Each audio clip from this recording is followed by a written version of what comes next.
I think we're ready to start, right? And more people will be joining soon. So welcome everyone. Thank you very, very much for joining us today in this annual session on the power of arts in living labs for energy transition. We're very excited to organize this session on behalf of Open Lab Project and also the Culture and Creativity Working Group of Annual. So we are here. I'm here together with my colleagues Michelle and Francesca from Annual, and of course the co-leaders of the Culture and Creativity Working Group, Joaquin Garatea and Martha King. We're really excited to have them moderating and organizing this session together. So let's start right away. So before we start, we would like to hear from you. So we would like you to join this Menti and start typing in your name, your organization, and affiliation. And I think you do see here. Give me a second to share it again. Otherwise, Michelle, please start sharing if it's not showing the correct one. Give me a second again.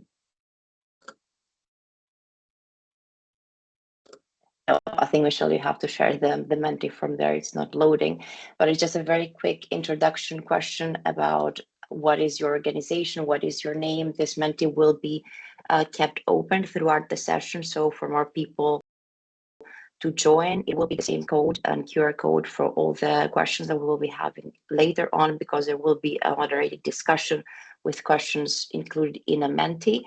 So feel free to join and let it open in your device. So if you just go to the next slide of this and let the QR code open, then it will be visible there.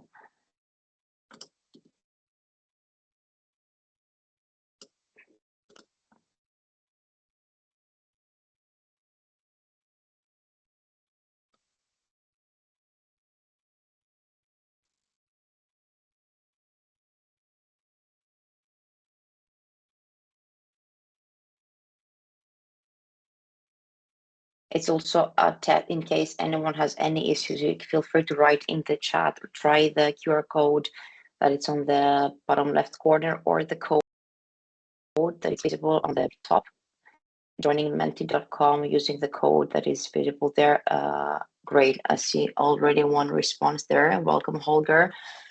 Great. Again, this will be left open for those interested in writing their name, affiliation, a few words about why you are interested in the session.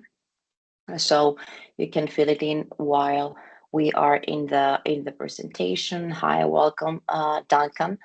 So we let this open. Again, we will be back to Menti in a bit after the presentations. So let me go back to the presentation, giving the floor to Joaquin actually to introduce the agenda before giving the floor then to Martha for the first presentation. Joaquin, the floor is yours.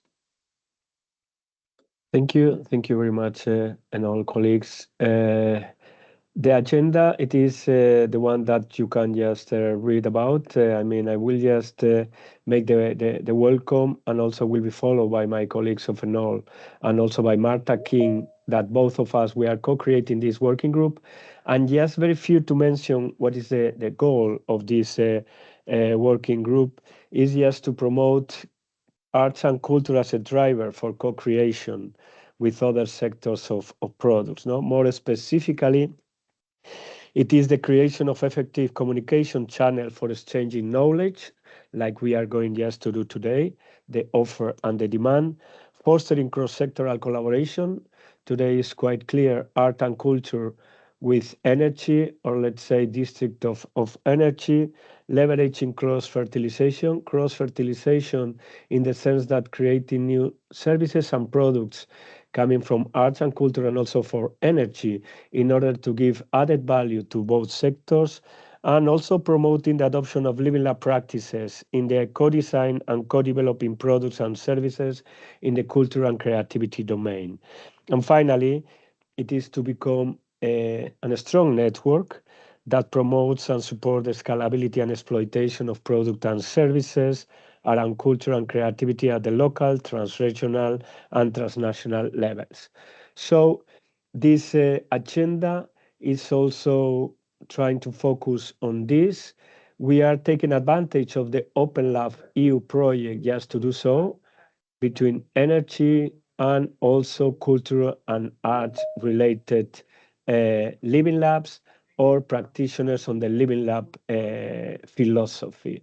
So we will also work, as the all colleagues were mentioning, through different Menti and also questions that will be posed to you in order to validate and also just to work on the agenda, but also on the roadmap that we are developing. And also will present related to Open Lab and some other projects that are related to the city of Genk, the city of Pamplona, in Daegu, and also in Bristol, that will be also presented by my colleague, the co-chair of the working group, Martha King. Finally, it is a discussion. We are just very interested also because we need to share the knowledge that what are your impressions, what are your strategy, what are you also looking for in this kind of agendas, and also presenting the artist roster.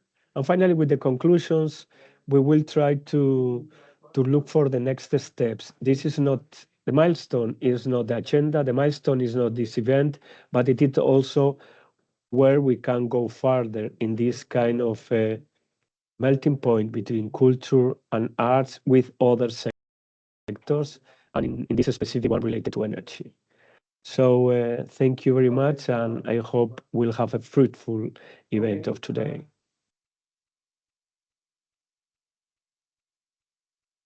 Great, thank you. Thank you so much, Joaquin. Let me now leave the floor to Martha King from the Knowle West Media Center and Bristol Living Lab.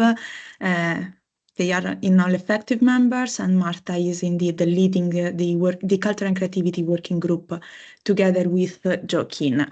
Martha, the floor is yours.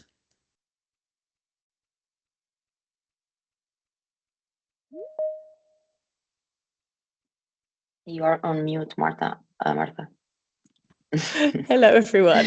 Hi. Classic. Yeah, maybe we start the slide. So next slide. Yeah, so hello, everyone. I've already been brilliantly introduced. Thank you to Joaquin and Michelle.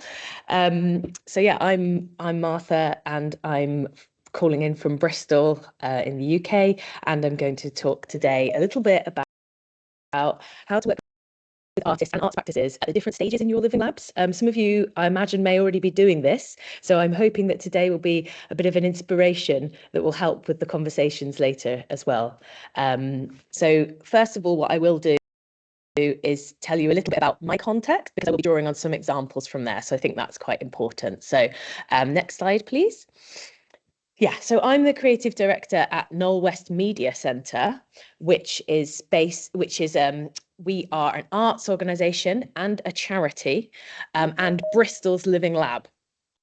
And we have been based in, we're based in a community context, and we've been based in this one neighbourhood called Knowle West. Maybe the next slide, please. And it's an area on the edge of the city of Bristol.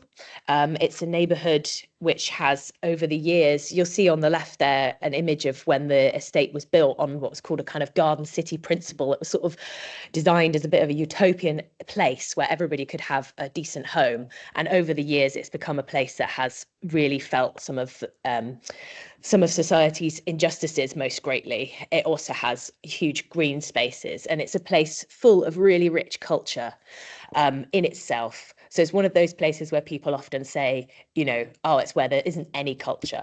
And we have been based in this place and kind of shifting those ideas about that neighbourhood by working through arts practices for nearly 30 years now. So arts is really, really in our DNA. We believe that you can work with arts and creativity as a way to make sure that everybody is able to participate in Living Lab and addressing some of the world's biggest problems. So just to show how much arts is in our DNA. If we can go to the next slide.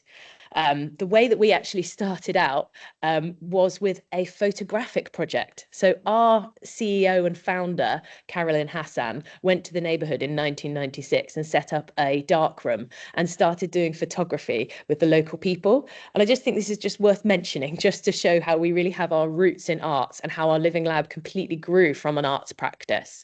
So at that point, it was about trying to put the technology at that time, camera technology, in the hands of people, so they were the ones able to be telling their own stories and making the changes that they wanted to see, but very much starting from the people in the place. From that project, especially young people that we were working with at the time were able to, they imagined big, and they imagined what would happen if we create a bespoke designed media centre for the neighbourhood. Next slide, please. This is a model, an early model of some design of what the young people would have imagined and dreamed for what if we could have a media centre in our neighbourhood. And we worked with artists, we worked with architects, we brought the young people together, we took them on inspiring trips, and they were really passionate that they wanted it to be a really eco building. Next slide, please. So we didn't, the building didn't end up looking quite like that beautiful round drawing, but you'll see the one on the left-hand side, that is our purpose-built eco building, which the young people were really, really part of setting the brief for, working with artists and architects to make sure that it was a flagship eco building. And we now have that space, and we also have a maker space. So our story in our neighbourhood is driven from starting with arts to ensure that you can engage people, open people's imagination, and make what might have seemed the impossible possible. And now we have these two spaces out of which we can do all of our Living Lab activities, working really closely with our local community and, of course, all the wider stakeholders that you would work with in a Living Lab. Next slide, please. So whilst our work started with the arts practice of photography, it moved on to film, and it's now really expanded to include all arts and tech practices. So that might include artificial intelligence, augmented reality, digital fabrication, physical computing, and still film and photography. So we work now with really wide breadth of art forms. Next slide, please. And whilst we are based in a hyper-local context, really working with our local community and stakeholders, we are also, as you can see, part of the European Network of Living Labs and sharing our practice internationally. So yeah, working hyper-local with a mix of stakeholders and always involving artists and creativity and sharing widely. So I just wanted to give you a little bit of grounding of where we are as the Norwest Media Centre, and the breadth of arts practice and the length of work that we've been doing as well. We've been based in our area for nearly 30 years. So today I'm going to talk to you about how I'm going to draw examples from the Norwest Media Centre and talk about how we use arts and arts practices at every stage in our Living Lab, and how I hope it could inspire you to think to do the same. So what is on the slide now, I don't want to go into too much detail because it's not necessarily about me so much sharing our approach today. It's more about trying to share us to get into talking about a Living Lab process. So to ground that, I've shared our approach of Living Lab, which I would hope would resonate with lots of you as well. So for us, we use an approach called the Bristol approach, which we co-created with others, and it uses a 6-step framework. So we start with, you could kind of look at 1 and 2 together. So we think, of course, it's important that you spend a good amount of time working out what the problem is in the first place, identifying what it is you're going to work on. So obviously it's not the Living Lab's place to just be thinking that up. Of course, I'm sure that we all do that, spending a long time going out, speaking to multiple stakeholders, working out what their issues really are, what people are really caring about, what the problem is, and then framing that in a way that has brought in everyone's perspective, so we have some shared goals and we know what we're working on. And then, again, I'm sure familiar in all of your Living Lab processes, we work into a stage of design, imagining what we could do to tackle the solution to tackle the problem, to create solutions. And we go through often rapid prototyping, then we test and iterate. And then we move into kind of 5 and 6, the sort of sharing of these of what we've made, hopefully of the changes that we've made. So what I'm going to do is go through now. I'm going to go through these stages and talk to you a little bit more about how arts could help you in these different stages. The next slide, please. So yeah, in stage 1, 1 and 2, I suppose, in our framework, but for you, you may call it something different. You might call it your initial engagement. So this is the stage where you need to find out what it is that people are caring about, creating those shared goals and languages so that you know where you're putting your energy and effort into your living lab. Of course, you might have been in a place for a long time, and so you already know what that is. But usually we find before we start any project, we need to do that deep groundwork to really understand what people think and feel about a topic. So yeah, this first example, so I want to talk about really how in this stage, I think it's very common to think, okay, we're going to go out and maybe we'll do some surveys, or maybe we'll do some door knocking. But actually, sometimes if you just go and ask people head on, what do you think about this? Or what would you like to change? You're not going to get very much. Sometimes you're not going to get very deep answers. You're possibly only going to get the people answering the survey who are used to doing that kind of thing. So how do you use arts practice to go a bit deeper and kind of connect the people who maybe are not so confident in taking part in things? So this example that you'll see on the slide here is a project when at the very early stages when we were doing a project around the topic of home and housing. Obviously, it's a subject across the world, the housing crisis. And we worked with an artist in residence called Charlotte Bajeski. And her kind of remit was to go and find out what people felt about home and what people were thinking about, how they felt about that. So what she did, she was a printmaker, and she created what she called a mobile wallpaper making machine. So that's a little trailer there. And inside it, she had this big roll of paper with ink on it, called a special ink called cyanotype ink, which is kind of like an early form of photography.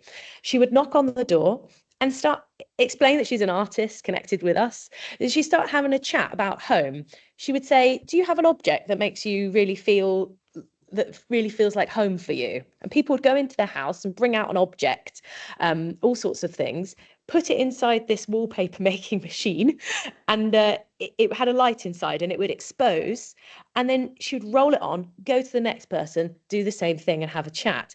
And what happened was by the end of the street, she'd created a kind of a piece of wallpaper.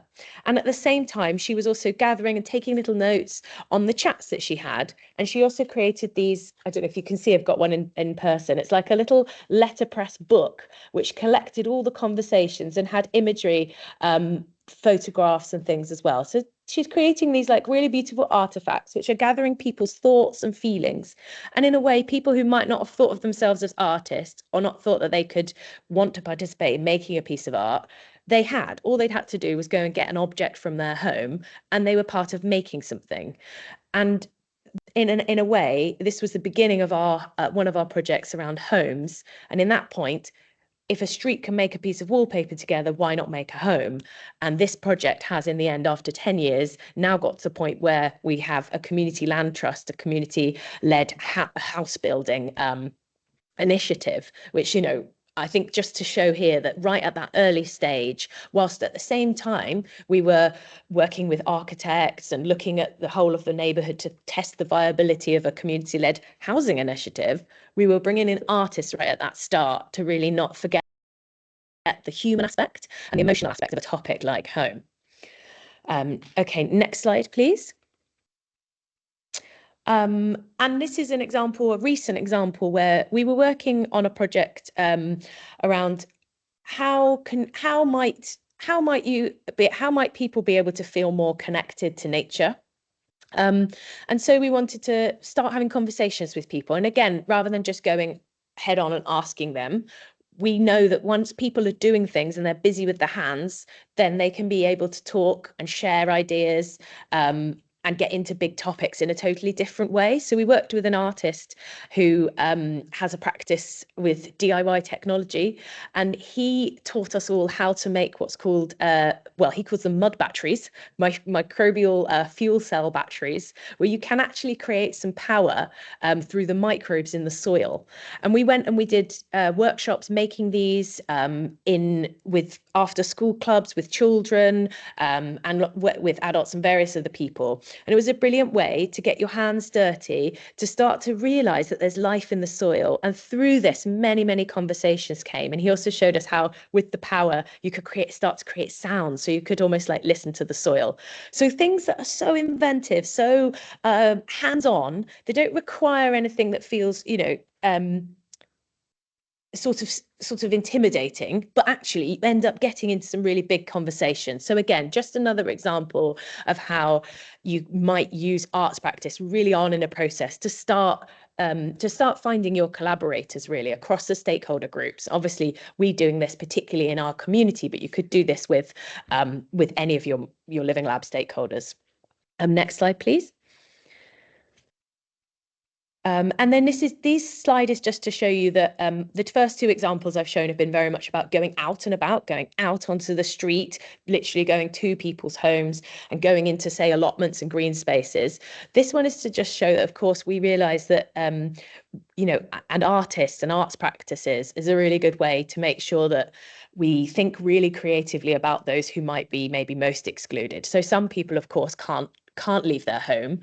It's not possible. So online can obviously be way more inclusive for some people, but how do you make even online spaces really tactile, fun, sensory, a place where you can also imagine through and you can feel the same connection that you might feel if you went to a workshop? So on the left-hand side, we worked with an artist who created these little kits, like little boxes with lots of little pieces to play with, which you would get through the post. Then you just had to join online, and led us through a kind of imagining session where we could all be part of it. And suddenly the online space becomes more tactile and everybody's been included. And on the right hand side are some artists who created these what they call DIY tools. It's kind of instructions on how to use a harness, to use very easy open source video calling device to be able to almost bring someone with you to a place who can't go there. So you could use this in a workshop context rather than just having someone on a screen. They're actually held with you and they can be moved around. So again, it's just artists helping us to think at this stage where you're wanting to involve everybody, hear everybody's ideas and perspectives. How can you make sure that you really open that out, think really creatively about what that could mean? Okay, thank you. Next slide. This is just, you know, I've only got 20 minutes for this section, so I'm not going to ask you to answer this now, but I'd like you to maybe take this question away for yourself. In this phase of when you're trying to early engage lots of different types of people, how could you work with artists to open different kinds of conversations in your Living Lab? So maybe just take that question away with you for something to muse on afterwards, and hopefully obviously there'll be lots more inspiration after me as well today. Okay, so the next slide, please. So then this next phase, this is all about so we've got to meet lots of people, we've all started to know each other, to understand what we care about, what the challenge is. Now we need to come up with ideas. How are we going to come up with solutions and prototype them? So we find having artists in the mix at this stage is also essential because they just bring such fresh perspective, different way of looking at things, and new ideas that you probably would never think of if you don't have an artist in the room. So next slide, please. So just to ground this is one example of a project we did. We were exploring how sensing and sensors might be able to help tackle different problems. And we'd found out by going out to lots of people that damp in homes is a real problem in the UK, and it really affects people's health, bringing asthma and other things. So we worked with a whole mix of all the Living Lab stakeholders, but we definitely had artists in the room. We're like, what can we do? Okay, so maybe we need to have sensors in the houses. And one of the things that the artist came up with was, the artist asked the question, well, what likes the damp conditions. And everybody said, well, frogs, they don't mind it when it's wet or it's damp.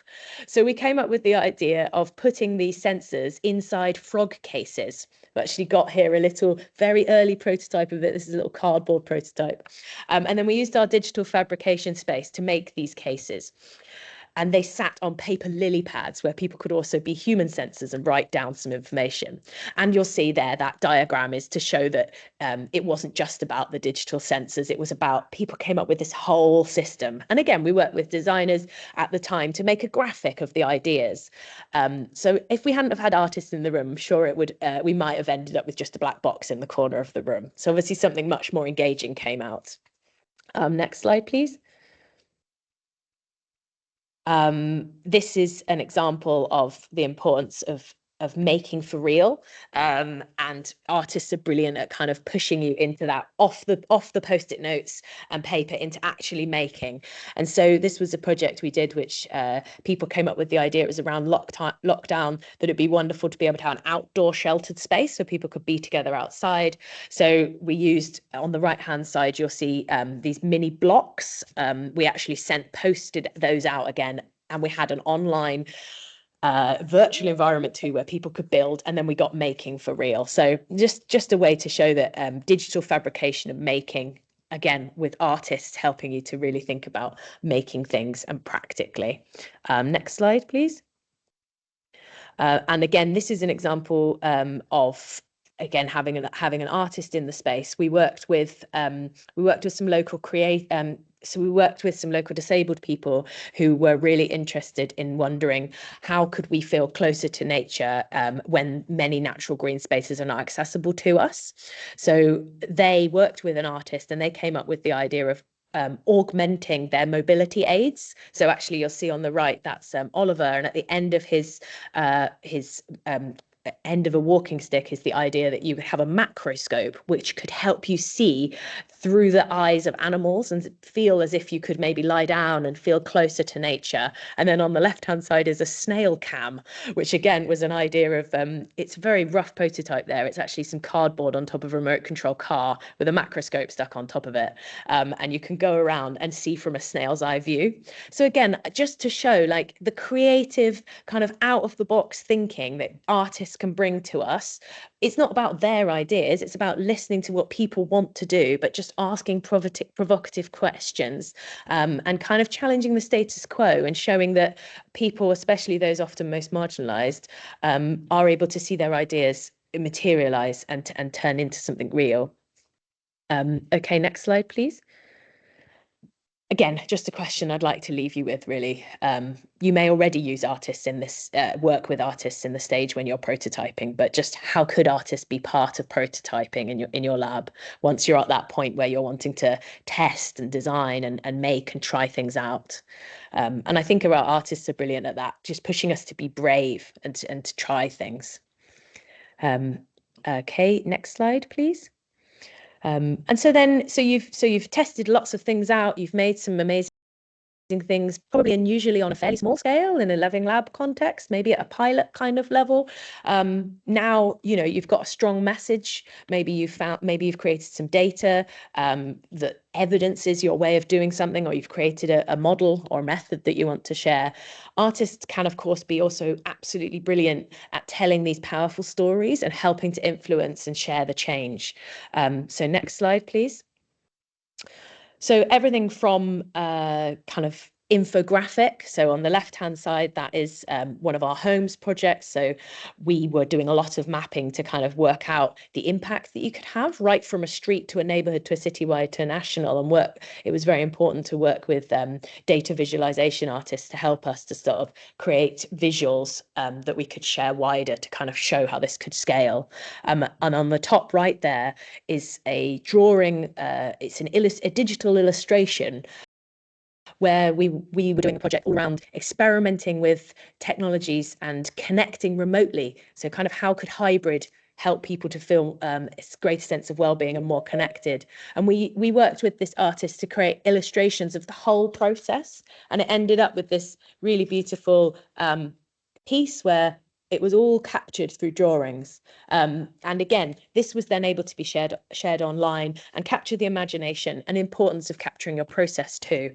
And on the bottom there is actually, we worked with some artists to set up a chat show, which was a recording of a podcast, again, for another project, which was hosted by local people. And then that created a podcast. So again, a shareable thing where you can share a message through. So through visuals, through infographics, through something like a chat show.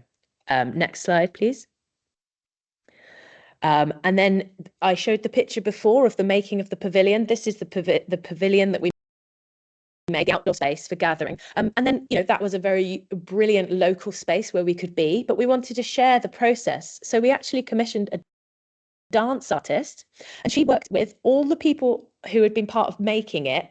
She did a workshop with them and found out what the movements were of the making. So people were like, oh yeah, I was doing this and I was doing that. And they were not dance artists at all, but she took those movements, incorporated them, made a choreography and made a dance film, and laid over it is the voices of all the people talking about the process and why it was important. So it is in its own right a really beautiful piece of art, but it's also a piece of documentation, which we can now share and show the impact of doing something like that using a co-created process. Next, final slide, I think I'm nearly there. And yeah, just to show that we also do a lot of working with artists to create tools that other people can use to then make more change. So we created these cards called the A to Z of care cards, and anyone can use them to think about how you might embed care at every stage of your process. The forms of intelligence cards were out of another project, which is all about animal and plant intelligence. And so there's lots of links there on the page. You can go and have a look at those. But we think that if you work with artists to create visually beautiful things, people will be compelled to use them. And that's another way of you sharing your practice wider. And the next slide, please. So how could artists help you create powerful impact outcomes, share your message, further the change, and scale out what you're trying to do? Another question for you to take away. And then the last slide, I think, is just the end. That's my contact. So I would love to, keep these conversations going, or obviously through the culture and creativity working group. I feel I may have gone a little over time, so I'm going to stop there. Thank you so much, Marta, for these very inspiring experiences that you shared with us. Indeed, you can find all the contacts of the Culture and Creativity Working Group in our webpage, and I'm sure my colleague Francesca is going to share the link with you. I don't know if we have a question or if it was by error. Okay, we can move forward. Now we have a set, let's say, of experiences, of best practices on how to actually integrate art and artists in living lab experiences. And we start with Selina Shephers from Genk Open Living Lab from the Open Lab project. Selina, the floor is yours. Thank you. Good morning, everyone, and thank you to you too, Martha, for your very inspiring talk. My name is Selina Schepers. I work as a strategic manager climate transition at the city of Genk. My background is in the social sciences. I hold a PhD in participatory processes, but currently I work within the Department of Environment and Sustainable Development and participate in the Open Lab project. So if you go to the next slide, please. No, the next. Yeah. So in the next 10 minutes, I want to talk to you about this art installation, which is called Now or Never. Now or Never is an artwork created through a collaboration between the Open Lab project partners, artists from Lucas School of Arts, and youngsters from Ateliers. Zweep is a social artistic studio with a focus on photography, and it is part of the local youth welfare organization Gigos. Next to Zweep, volunteers from the community center, The Single, also made a contribution to the project. And together, all these participants delved into Sweep's photo archive. They collected contemporary visual work and created new future images using AI as well. And these images were compiled into these beautiful collages that were printed on solar panels. The solar panels were placed in this wooden structure that you can see on the picture, which gives now or never the form of a solar bench, which has a bit of a double connotation in Dutch, zonnebank, which is this standing bed that you lay on to get a tan from the sun. But that aside. So the installation occupies a prominent place on the site of the community center, de Singel in Waterschei, which is home to the volunteers from SAMO as well as the youngsters from Atelier Sweep and Gigos.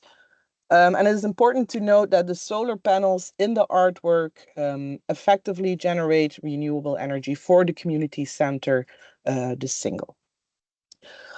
So to give you some context, the next slide, please, on how the artwork was created. So Now or Never was realized in the context of OpenLab. OpenLab is a EU-funded Horizon 2020 project.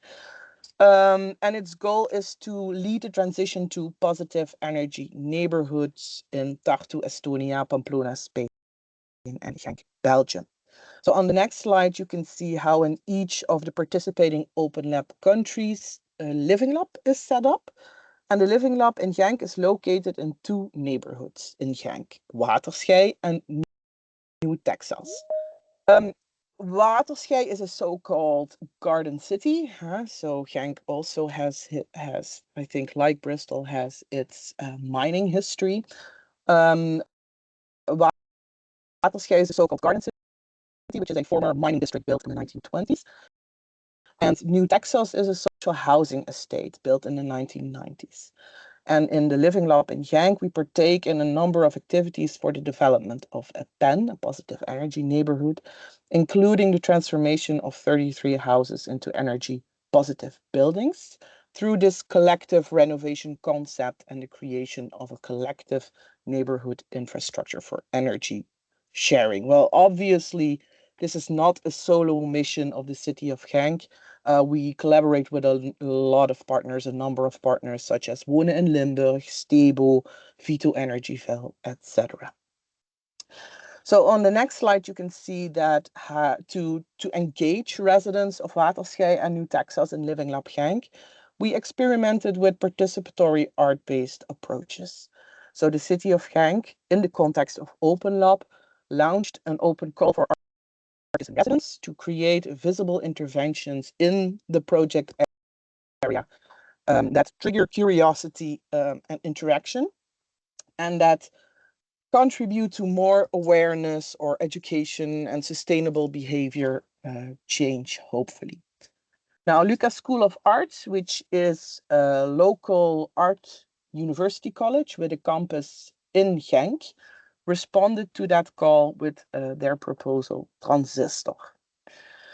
And on the next slide, you can see that since the summer of 2023, the artists Nick and Christophe are working on two artistic participatory processes in both New Texas and Waterschei.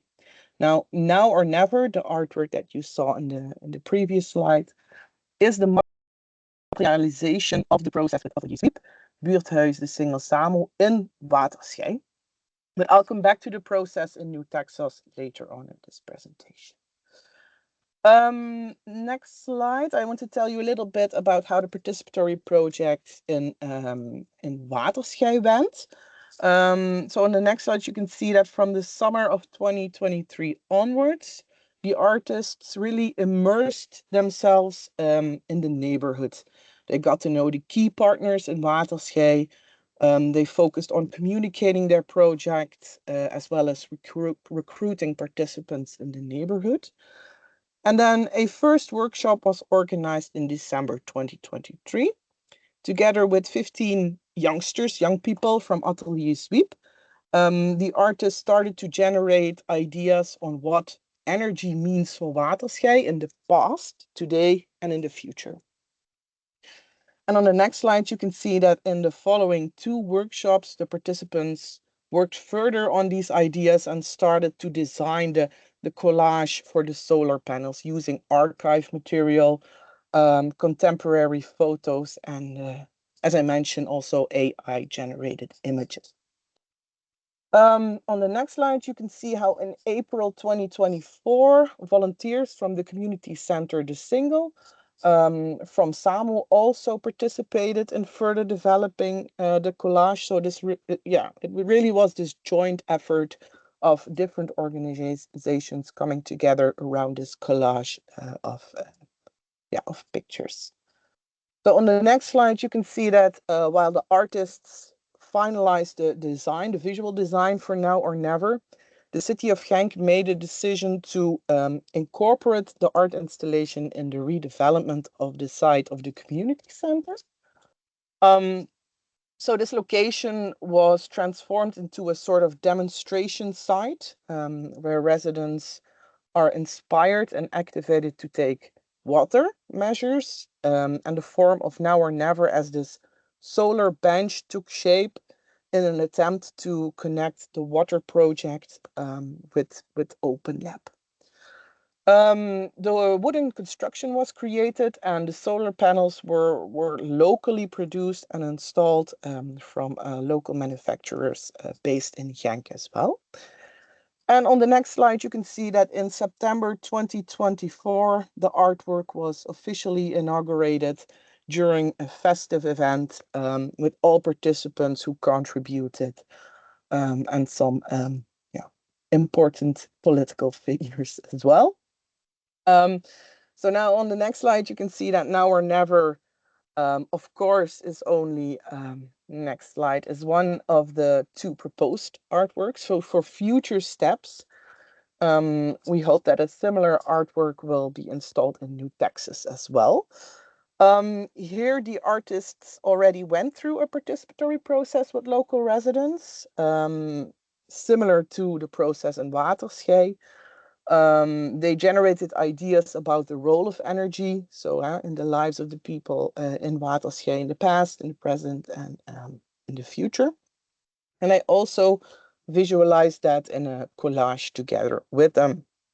Now, the visual part of this artwork is ready, so to say. However, we are currently in the process of developing a collective energy infrastructure or building for energy sharing in the New Texas neighborhood. And the artwork for New Texas would become part of this energy building. So we're working on the plans for this energy building right now, but they've not yet progressed to the point where the artwork can already be installed. So hopefully we can start this in late 2025, early 2026. So this part of Transistor is on hold for a while yet. Now, to conclude, on the next slide, I would like to hook you up with some learning lessons on how we in Living Lab experience this participatory art-based approach to the energy transition in our Living Lab. Well, first, we do want to point out that we find it sometimes a bit odd that so little focus is placed on the pretty side of the transition, so to say. We have these windmills, we have all these solar panels, stuff that change our landscape, change the surroundings around us.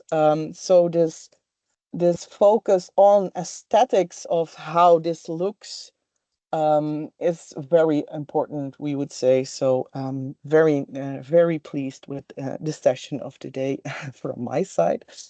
Well, second, we noticed that art can provide us with this mutual language. It is able to communicate the urgency of matters as well for us. And we also found that artists can take on a very specific role within the energy transition. For us as a local government, it was really interesting to see how they sort of took on this mediating position between citizens and us as a local government to talk about energy with the residents of Waterschei in our case. And with that, I think that were my 10 minutes already.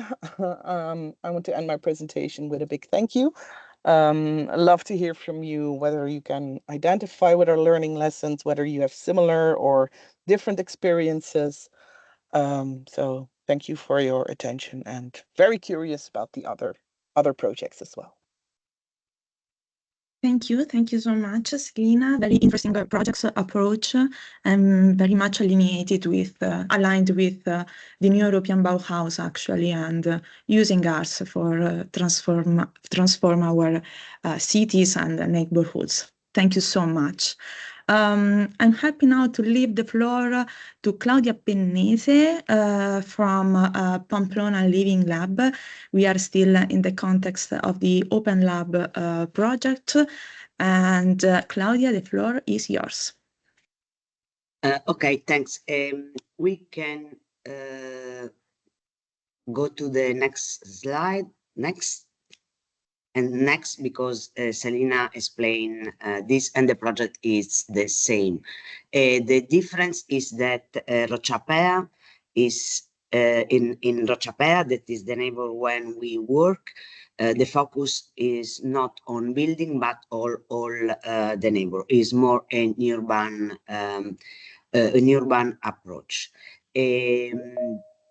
Here you have the neighborhood is one of the bigger neighborhoods of Pamplona, and the idea is to involve actively citizens in the process to transform this neighborhood in a energy positive neighborhood.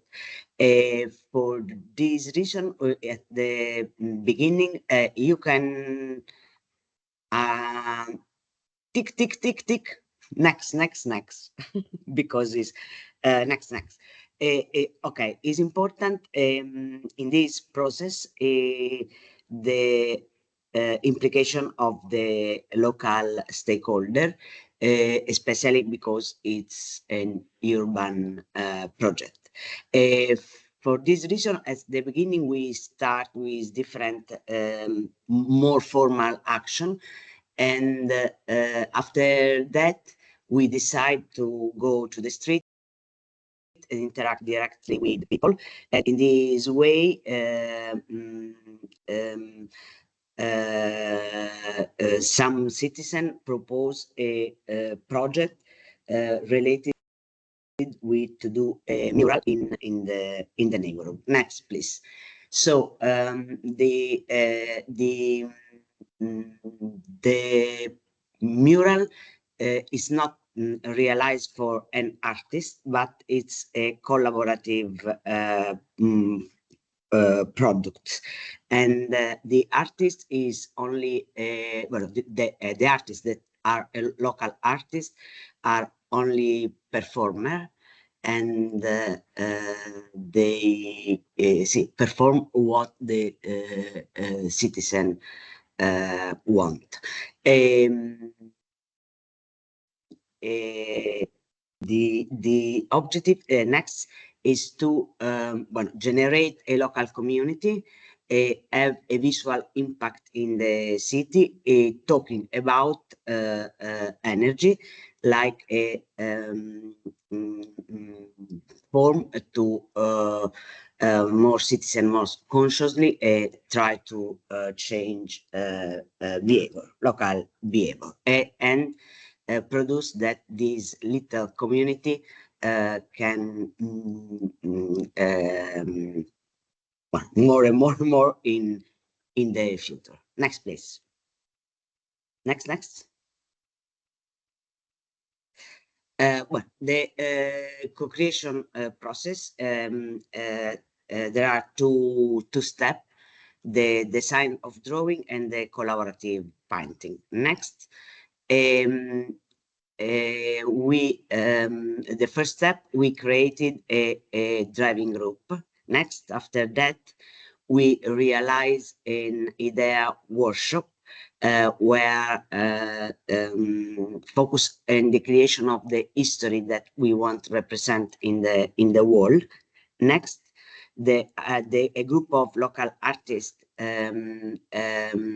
realized the first sketch, and after that, next, we do another workshop, the design workshop, working on the first sketch, and after that we realize the final drawing and start to collaborative painting. Next, please. Next. In the collaborative painting, the people involved was students of the college in which we realized the mural, citizen, and final some artists to define the details. Next. And the driving group define the general idea and the general theme that is climate change and a role of the woman in the transition, and the mark of the story that was to talk about this issue in the past, in the present, and in the future of the neighborhood, because the idea is not, it's not have a pine, but use the pine to reflect the local history and local identity. The first community was composed for the local artists, merchants association, the school La Compassion, the University of Basque Country. We defined the logo of the mural, that its name Energia eta emakumeak murala, that means energy and women mural. Next, please. In the idea workshop, we prepare before some picture to stimulate the creativity of the participant, and with this we start to construct the history. As you can see in the picture, a lot of new picture was drawn in the same workshop to construct the history. Next, please. After that, we working to realize the first sketch that was the start point for the design workshop. Next, please. In the design workshop, the participant define colors, planet sun change, or some little modification of the first proposal, and after that the artist do the final drawing. Next, please. That you can see here, the three parts: the past, the present, and the future. In the past, the protagonist is focusing the women, like reproductive work.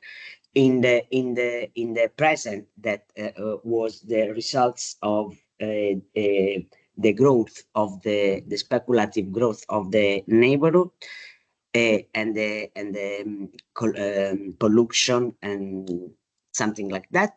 The third part is how we can transform the neighborhood that we have today in the future. Next, please. So after that, we start with the collaborative painting with the stakeholder that I talked about before. Next, please. So, well, here you have some picture of the painting process. We have a picture with the students, because but we can't have this in the Open Lab project, and they was managed for the teachers, not for us. Next, please. Next, here has a lot of picture about the paint process. It's important to say that the drawing is easy, because if all the people, if we want all the people can paint, also child, it's important that the drawing is easy drawing. Next, please. That is the final results of the mural, and after that, next, please. But next, and we have done a lot of diffusion in the social media, local magazines. Next, and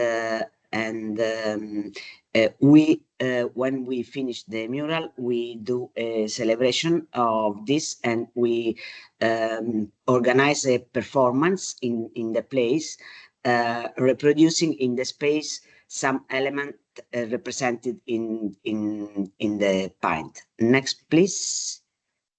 And here there is a video. I don't know if working. Mejor, a pesar de que haya falta de especies, de animales, estamos muy surtidos en relación a seres humanos. Pero está bonita la chapela. Está bonita, hemos pasado a ser uno de los barrios más importantes en cuanto al número de habitantes de Pamplona. Y hay mucha edificación, pero sí que es cierto que hay cosas todavía por desarrollar en la Universidad del País Vasco, que justamente hoy contamos con la presencia de una de las escuelas. Mejor, a pesar de que haya... Okay.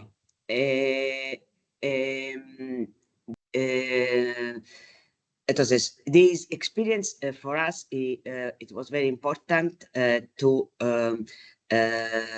active the stakeholder, and the first community now is bigger, always more local agent, some to this community and share ideas, propose new project. Next.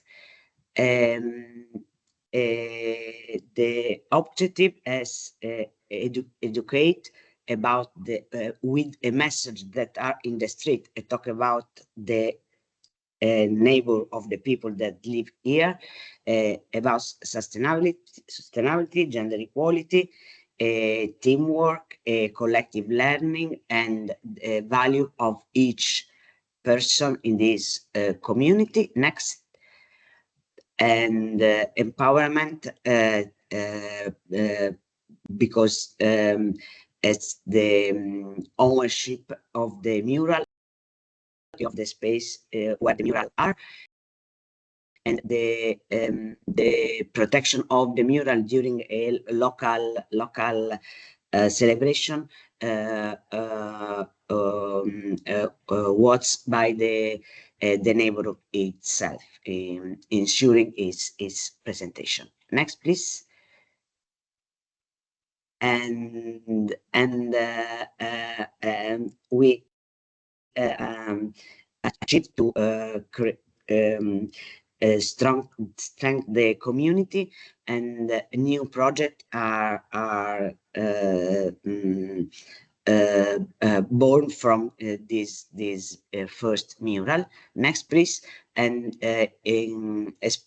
we are doing now another 3 mural in the more 3 schools that are in the neighborhood, and a new project start that it's named Chio Chio, and the aims as recover of neighborhood birds. Chio Chio in Basque means tweet tweet, and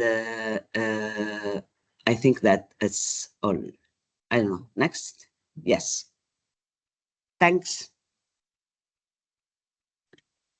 Thank you so much, Claudia, for all these experiences, and I look forward to the next murals you will co-create with your community. And now I'm happy to leave the floor to Dr. Kim and move beyond Europe in South Korea. Dr. Kim from Daegu Technopark. Okay, great. We can see your screen. The floor is yours. Okay. Can you hear me? Yes. Okay. Hello, everyone. My name is Hide Kim from Daegu Technopark. It is a great honor to introduce one of Daegu's living model today, the art living lab, where artists and local artisans collaborate to transform again urban spaces. I'm currently leading the Smart City division at Daegu Technopark and have been directing the Daegu Creative Living Lab since 2016. The Daegu Creative Living Lab is proud member of the European Network of Living Labs, and we are dedicated to building platform for the urban innovation in Daegu. We have particularly experimented with smart city living labs, urban regeneration living labs, and youth-based social living labs to address a wide range of urban challenges. The art living lab that I will share with you today is one of our key model and is deeply connected to urban regenerations. To understand the art living labs, it's important for us to understand the context of Daegu. Daegu is third largest city in South Korea. Home to 24 million citizens. Its main industry include machinery, automobile parts, ICT, and textile.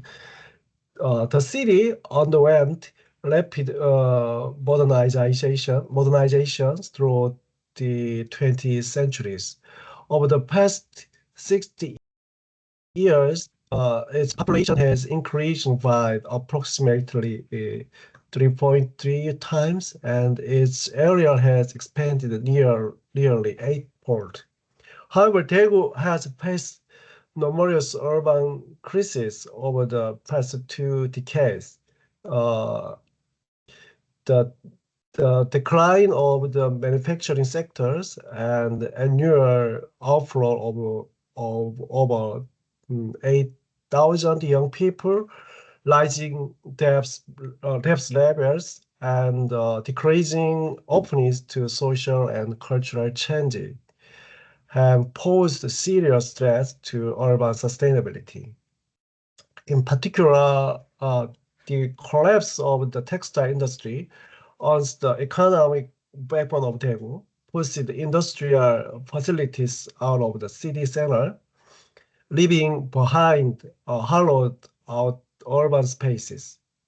While some abandoned sites were quickly redeveloped into the consumer-oriented areas, the uneven pace of redevelopment led to imbalanced growth, resulting in proliferation of vacant houses across the downtown areas. To address these challenges, the city of Daegu has Daegu and the Creative Living Lab have pursued three main strategies. First, the city has acquired historically significant buildings, vacant houses, and no man's lands within the downtown area, and repurposed them as new spaces. Since 2020, Daegu has been purchasing privately owned properties with historical and cultural value of supporting their remodeling.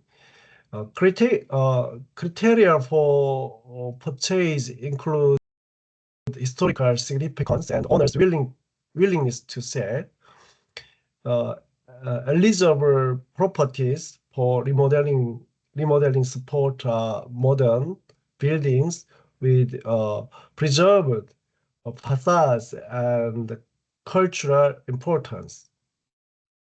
Through this initiative, Daegu has acquired and revitalized sites such as Muyongdang, the city's first modern department store, and Kotjari Cafe, that the first stationery store, the Hirom, the Comfort Woman History Museum during the Japanese colonial period, and the Modern History Museum, Tura. This space had been reborn as venues for theatrical performances, concerts, shared kitchens, lectures, artist workshop, and community activities. We have also been piloting an urban permit system where stakeholders collaborate to design the rules for how these spaces are used. The second strategy is operating a downtown campus by partnering with local universities. Two downtown buildings has been designed as a lecture space, practical training areas, and arts and sports classrooms. 15 local universities have signed agreement to share these facilities through academic credit exchanging programs. The third strategy is the activating of artists and artisan-based early living labs. Through this model, Daegu has developed signature project such as Gil and Daegu Modern Early Trekking Course, the renovation of Buksongno to Tool Alley, and the transformation of the former tobacco factory into the Daegu art factories. Today, I would like to highlight the case of Gil. Before it was named, Gil was simply a small alley near Bangcheon Market located at the riverside fringe of the old town. The alley was dirty, surrounded by detail-oriented houses, poorly lit, and avoided by the passersby. Around 2010, Daegu's Junggu district office, together with local artists and residents, formed an early living lab governance and launched the project to revitalize the alley. The goal was simple yet profound, to bring life and safety back to the alley. At that time, many artists lived there, attracted by the low rents. The Living Lab governance discovered the Kim Kwang-seok, one of Korea's most beloved folk singers from the 1980s and the 1990s, has spent his childhood in this very alley.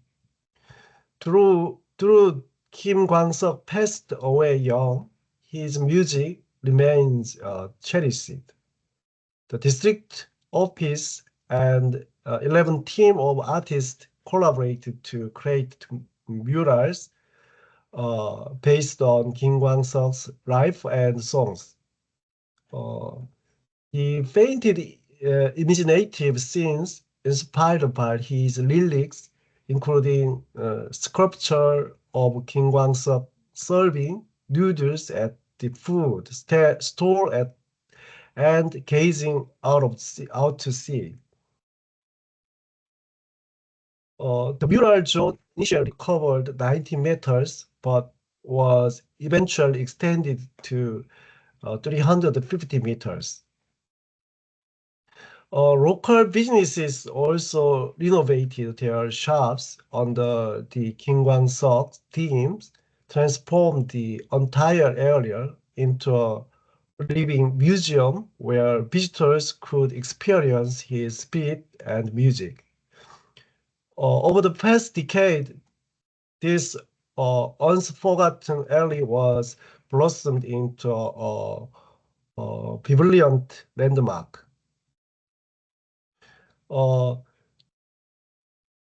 Today, it attracts approximately 1.6 million visitors annually, including many who comes from across Korea to honor Kim Kwang-seok's memory.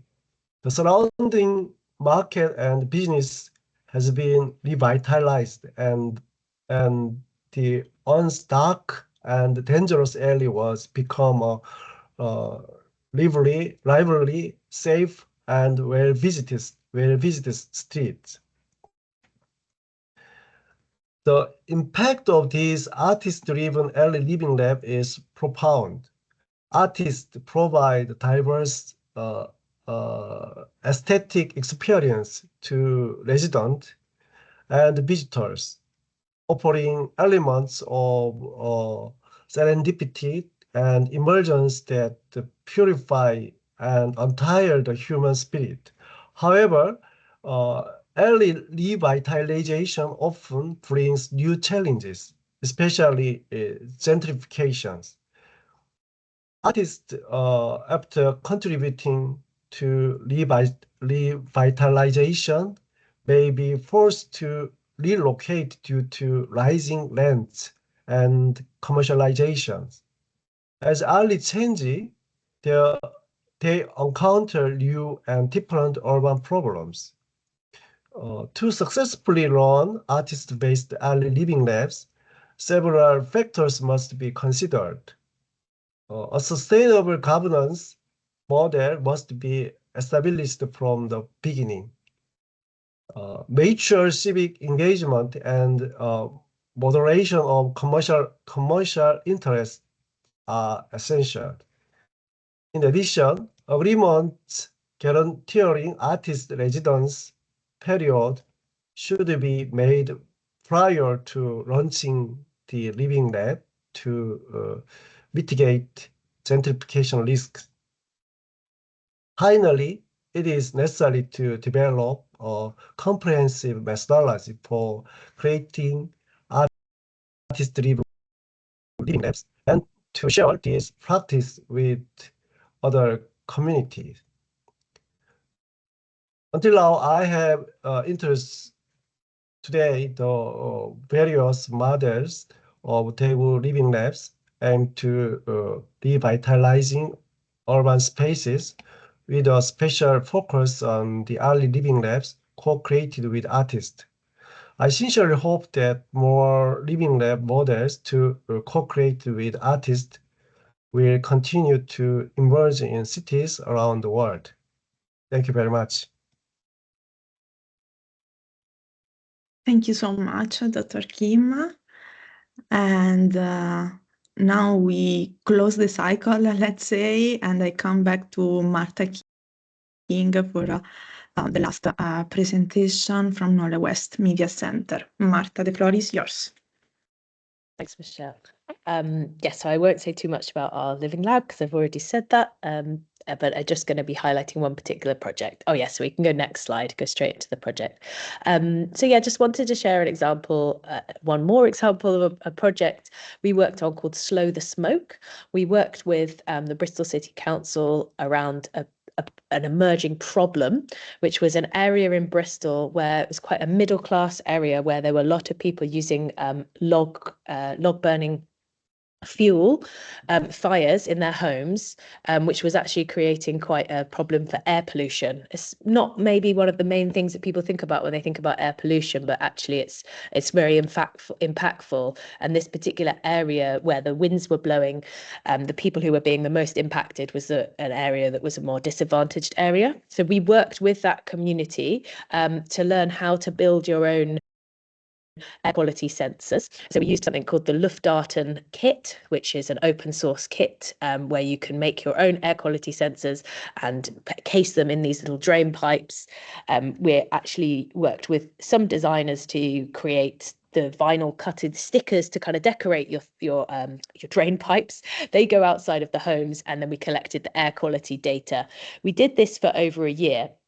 And we knew that what we wanted to do, the people wanted to obviously say something with this data. So obviously, once we'd found out we could see the patterns from the data that we'd collected, we knew we wanted to say something with it and make a message that would reach more people. So we commissioned an artist. We put out an open call. We had many different artists come back to us, artists who work with data. That's what we were looking for. And one artist came back to us and said that what she did was she did data sonification. So her thing is to take data and turn it into sound and music. So we commissioned Miriam Quick, next slide, please, who is a data sonification artist. And one of the first things she did, well, she looked at the data itself and tried to work out what the patterns were, etc., and how she could translate that into sound. But also, we got together and we did sound making workshops with local people who've been involved, the people who've been involved in the sensing, but also wider community, to add different, to create the soundscape. So you may or may not know, within data sonification, you are basically creating a soundscape version of the data. You're telling the story of the data through sound. And so we did these workshops with people, and she taught us how to do data sonification, basically using all different sorts of instruments and things. And then something that I think was really clever was that in the local area, she thought about the particular type of music history of that area and the particular culture of that place. And she got put in touch with someone called MC Relly, who was a local to the area. He's a lyricist, and he took some of the things that people wanted to say about the project and turn them into lyrics as well. So that's MC Relly on the side recording the track, and on the other side is some of the people involved in making some of the music. Next slide. Okay, slight tangent here. We also wanted to involve more young people's voices in the words that would become the lyrics for the song. And so they weren't coming along to our sound workshops. So we thought, well, what do these young people really love doing? And we know that they love doing Minecraft, which is, some of you probably know, it's a kind of a game world on the computers. So we found a way to bring the data, the Slow the Smoke data that we'd all collected, into Minecraft. So they could actually be bringing that real data around the smoke through the different seasons into the game and start building and playing with it. And so through doing that, we then were able to chat to them about the things that their thoughts and feelings around it, and we were able to incorporate some of that into the song. Next slide, please. So we created a song called Bristol is Burning, a sonic artwork about the air pollution in this area in Bristol called St Paul's. There's also an interview that you can listen to hear more about the process. But I think what I'll do now is, if it works, is just play a little clip of the. I should say. So what we're going to play now, we have the song. But as well as the song, we made a music video. So we thought the song is great. We can share that on the radios and things like that. But let's make a music video too, because obviously we know on social media, etc., a lot of people love to show videos. So we thought we need to make a video. So we worked with some local people, local filmmakers, and all of the filming was done in the local area as well. So we'll just play a little bit of the film, and then it's 6 minutes long. So we'll play a bit. Where do you go for your fresh air? And is there disparity less compared? Oh yeah. Who will speak up now? Who will dare? I'm not making it up when level peaks alarm, waking them up. Wake up, something's coming. My city's on fire, said the old place burning from let low close. Ghost and drive. It's amazing how the people stay alive, cause it's been hard since day, since Docklands we play. Now where else can I say? It's the same every day, sonification data say October is a problem if nobody sees. You know what I mean. If no one's in the forest to hear the sound of the trees. Spoke to Winston Shaman, Mohammed and Steve. Told me said the kids them can't breathe. Please, just do me a favor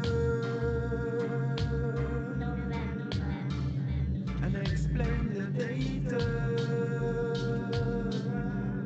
sound, not words on paper. For the readers to digest it later.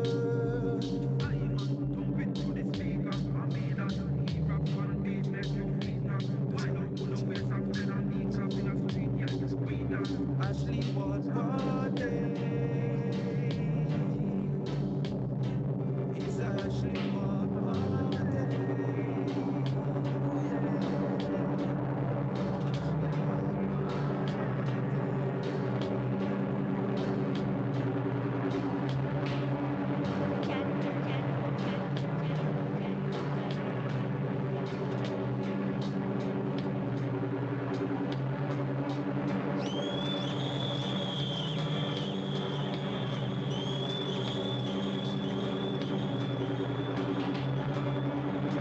Okay, maybe we can stop there.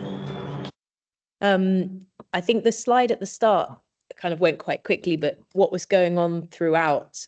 Oh yeah, there's one that kind of explains the more you hear a drone noise is the increase of the data, and you hear a child voice saying a month, like September, and that's taking you through the year. So yeah, so you know, it's one of those ones maybe kind of need to rewatch it to sort of really understand, but also stands alone, hopefully, as a kind of powerful message. So, and it was something I think I just wanted to share this example to show that sound itself as well. Like sometimes we've seen some amazing, powerful examples of visuals, but also that sound can be an outcome as well of a way to kind of share a message and make change. And we managed to get a lot of national press through this, and it was able to be really shared. And yeah, I mean, the problem is still ongoing, but it's a great campaigning tool. I think maybe that's all I'll say about that one. Oh yeah, if you want to find out lots more content about that project, there's videos of the participatory process, there's interviews with the artist, and then you can watch that video as well.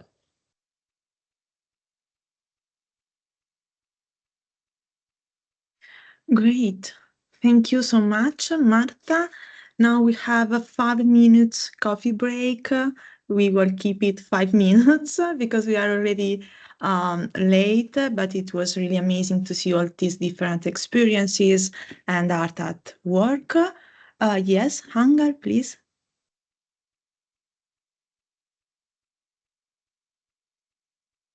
Angel, sorry. Yeah. Ángel, do you want to make a question? ¿Quieres preguntar algo? But you are mute. The micro is mute. ¿Tienes el teléfono? No, it was a mistake. He just wrote on the chat. Okay. Okay. But amazing presentations to all of you. So thank you again for the presentations, and let's have a 5 minutes breaks for a coffee, and then we will have the interactive session and the conclusions. See you in a bit.